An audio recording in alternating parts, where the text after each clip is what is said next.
রিয়াদের বাথা বাকলারান ইউনিফর্ম আয়োজিত ইফতার ও দোয়া মাহফিল অনুষ্ঠিত হয়েছে। বিস্তারিত থাকছে এম মেহেদুল খানের প্রতিবেদনে। প্রবাসী বিশিষ্টজনরা বলেছেন, বাংলাদেশ সরকার ও দূতাবাসের উচিত সৌদি আরবে ব্যবসা বাণিজ্যের আরও প্রসার ঘটাতে দেশীয় অপরাধীদের চিহ্নিত করে কার্যকর অ্যাকশন গ্রহণ করা। বাথা বাকলারান ইউনিফর্ম এর এমডি মঈনুদ্দিন স্বপন এর সভাপতিত্বে ও সাংবাদিক ফকির আল আমিনের সঞ্চালনায় মাহফিলে প্রধান অতিথি ছিলেন সৌদি আরব বাংলাদেশ প্রবাসী সাংবাদিক ফোরামের প্রতিষ্ঠাতা সভাপতি ও এনটিভি সৌদি আরব প্রতিনিধি প্রধান ফারুক আহমেদ চান।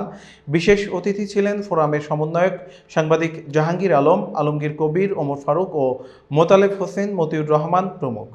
সবাই বিশেষ দোয়া ও মোনাজাত করা হয়। বিপুল সংখ্যক প্রবাসী বাংলাদেশি মাহফিল ও ইফতারে অংশগ্রহণ করেন।